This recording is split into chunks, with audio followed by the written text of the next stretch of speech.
Este llamado a la razón que se publica por la mañana de hoy, lo publica Dulce María Sauri Riancho, que fue dirigente nacional del PRI, pues es un llamado básicamente a que Alejandro Moreno Cárdenas no realice esta asamblea y modifique los estatutos y se quede al frente del PRI.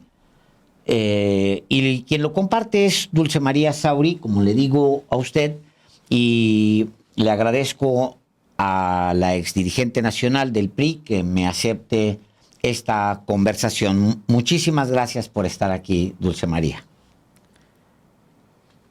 Como siempre, y a tus órdenes. Le preguntaría, le pediría que me ayudara a entender en realidad qué se puede hacer con Alejandro Moreno Cárdenas si usted todavía conserva esperanza de que se le pueda contener dado el tiempo y dada la posición de él que ha sido casi inamovible de irse apropiando cada vez más del partido. Se trata básicamente, y tengo que reconocerlo, de esperar contra toda esperanza, porque no hay evidencia en el pasado inmediato que abone en el terreno de rectificar conductas, actitudes, decisiones que en vez de ayudar al partido lo han lastimado profundamente. La cuestión está en que esta Asamblea Nacional, convocada apresuradamente el 3 de junio, no había terminado todavía de contarse las votaciones en varios estados, en varias casillas, cuando deberíamos estar concentrados en apoyar a nuestros compañeros y compañeras que ganaron, porque hubo triunfos del partido y que estaban siendo y están siendo impugnados por sus adversarios.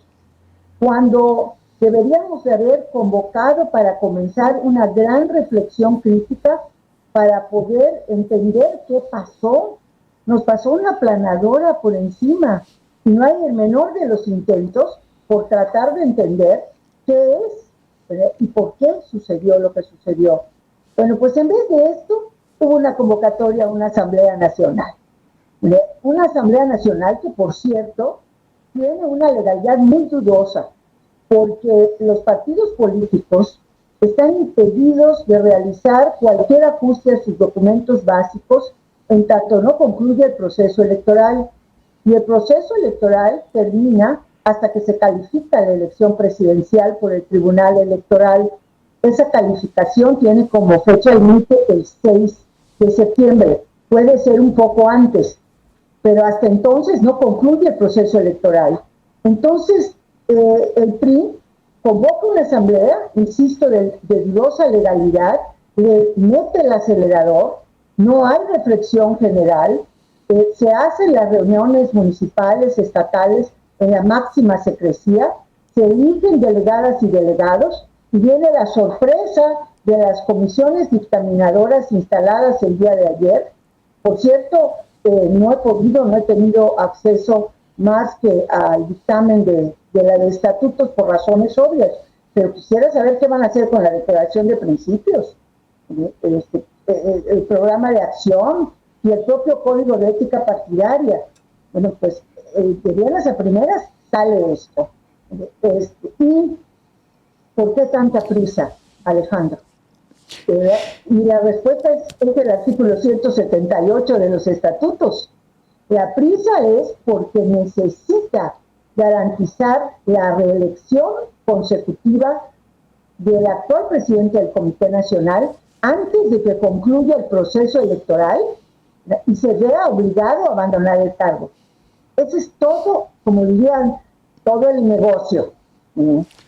Caray, yo recuerdo, Dulce María, recuerdo en una conversación hace ya algunos años atrás, de las primeras conversaciones que tuvimos en este espacio con usted, cuando le preguntábamos qué va a suceder con el PRI ahora, después de las primeras derrotas, después de 2018, y usted decía, bueno, nosotros tenemos mucha disciplina, de repente sabemos hacernos hacia atrás, tomar vuelo y luego irnos hacia adelante. Tomaba usted como ejemplo lo que había sucedido, digamos, en los años del panismo, que el PRI se hace un poco para atrás y luego regresa al poder con Enrique Peña Nieto, un poco por ahí lo planteaba usted.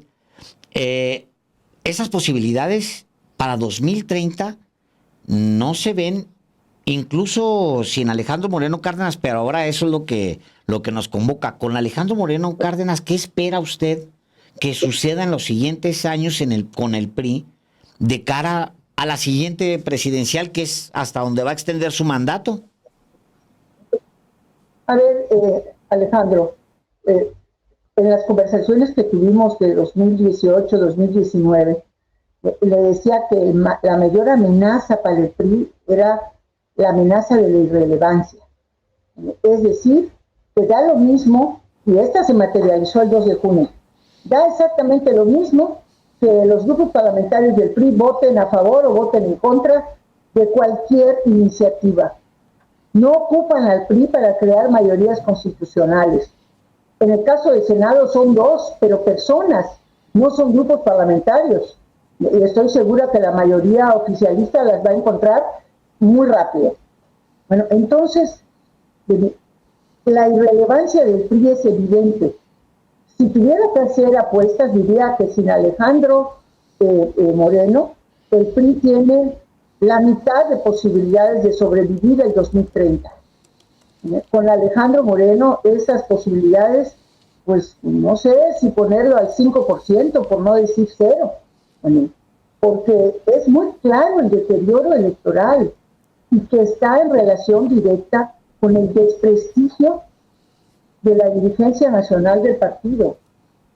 Y esto ni siquiera voy a discutir si es justificada o injustificada, es un hecho político. ¿Qué nos espera con la dirigencia de Alejandro Moreno en 2027? Un 5% de la votación nacional, como le pasó al PRD en 2021, para el 2030 no alcanzar el porcentaje mínimo y perder el registro. No se lo merece este partido histórico que ha sido el PRI. Ese es el problema que tenemos, Alejandro. Me llamó mucho la atención que no estuviera Beatriz Paredes, que no fuera de las firmantes de este documento, que me parece es el último esfuerzo casi para detener el arrebato de Alejandro Moreno Cárdenas por acabarse lo que queda del PRI.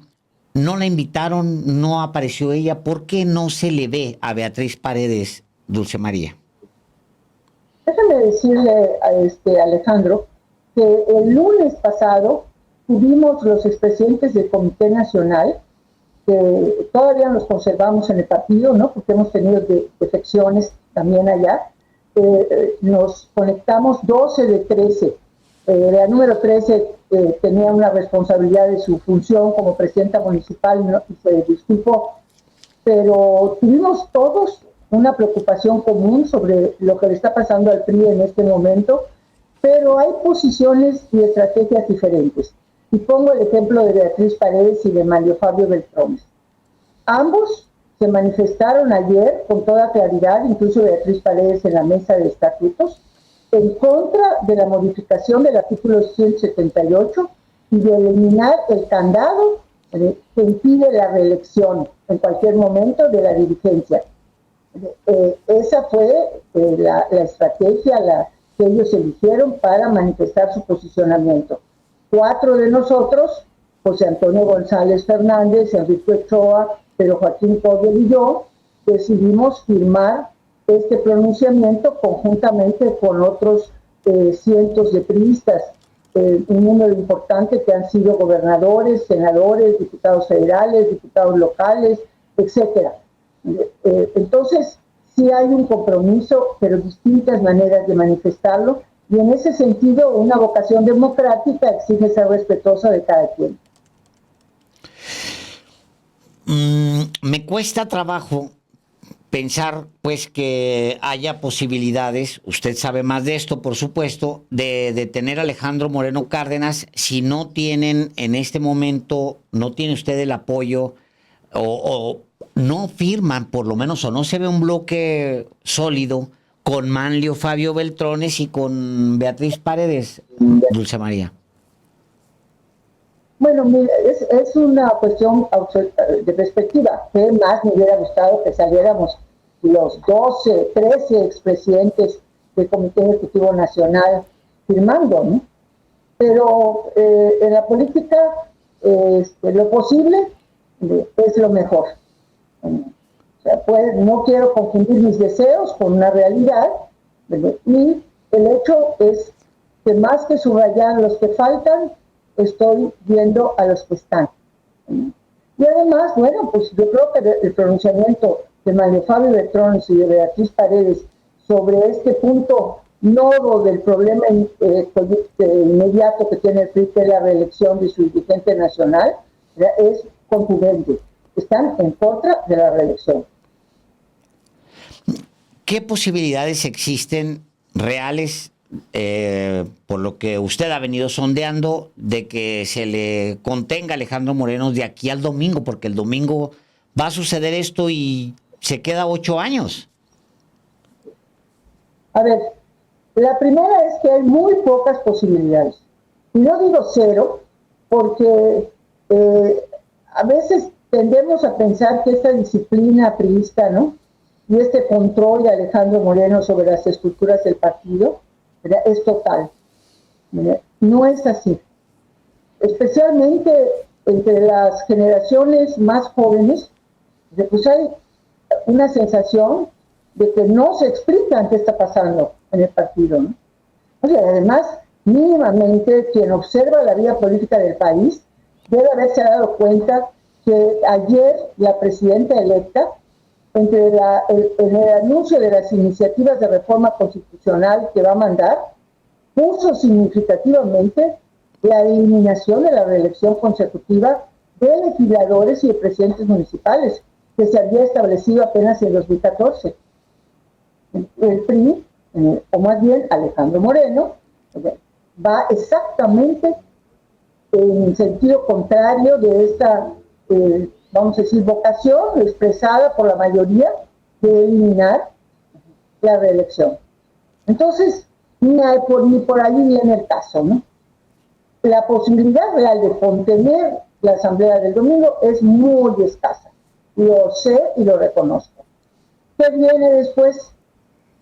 Viene la posibilidad de impugnarla por la vía legal en el Instituto Nacional Electoral, en el propio Tribunal Electoral, en el sentido de que es una asamblea que se está realizando fuera de los tiempos establecidos para hacer modificaciones a los documentos básicos de los partidos, es decir, en periodo electoral. Esa es una lucha legal. Y la otra, obviamente, la lucha política. Don Porfirio se religió en 1910, y don Porfirio se relige en julio, y al año siguiente ya está tomando el liquidada, ya se va. Entonces, la lucha política hay que insistir, hay que darle duro. Pero además hay una causa justa, caramba. ¿Qué pasó en 2024? ¿Su balance cuál es? ¿Sirvió la alianza con el PAN? ¿Qué es de la candidata que compartieron, Xóchitl Gálvez? ¿Qué fue lo que pasó? ¿Cuál es su lectura? A ver, déjame decir una cuestión así general. El PRI, si hubiese estado fuera de la coalición, si el PRI hubiera presentado una candidatura propia, la derrota electoral se le iba a atribuir al no haber podido construir una coalición electoral. O sea, el PRI trabajó para construir una coalición. Yo fui de las que impulsé al interior de mi partido la necesidad de construir una coalición, no con otros partidos políticos solamente. Es más, yo diría que desde el PRI impulsamos un grupo de priistas la coalición, el acuerdo y la alianza con organizaciones de la sociedad civil, viendo que la fuerza capaz de generar una expectativa ciudadana diferente, venía de la sociedad, no de nuestros partidos. Así trabajamos, incluso durante todo el lapso de junio, que se estableció el método, que se aplicó, etcétera, a pesar de estar en profundo desacuerdo con la dirigencia nacional, a pesar de ver cómo distribuyó las candidaturas entre las personas allegadas a él para reforzar ese control partidista, a pesar de ello, privilegiamos, el plural lo hizo porque fuimos un buen número, la alianza y el apoyar a la candidata a la presidencia de la República. Las causas de por qué no votó la mayoría por esta opción que presentamos, yo creo que justamente es materia del debate interno que tendría que estar haciendo el PRI, como lo estaba haciendo hasta donde sea Acción Nacional. Acción Nacional sí tomó una decisión diferente. Ellos primero están haciendo su evaluación crítica y después, en los tiempos, en octubre, ya que haya terminado el proceso electoral, se van por el cambio de su dirigencia nacional. En el PRI no, en el PRI pusimos a la carreta por delante de los bueyes, ¿no?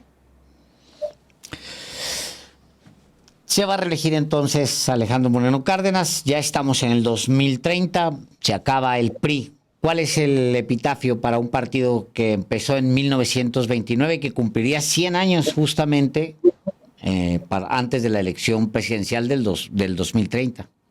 ¿Cuál es su epitafio, Dulce María?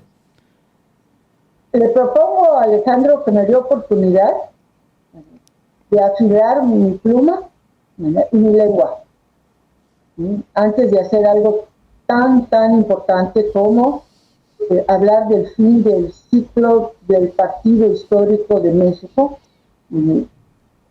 con todo lo que esto implica, con sus claroscuros, pero un partido que hizo y que no merece tener esta muerte, no merece. Si hubiese un poco de sentido histórico, tendría que irse. El PRI está como su cactus, ese tan bonito que tiene ahí adelante. Todavía le queda un poco de agua para cruzar el desierto. Pues muchísimas gracias, Dulce María. Siempre un gusto poder conversar con usted. Le agradezco de verdad. Igualmente, hasta luego. Hasta luego.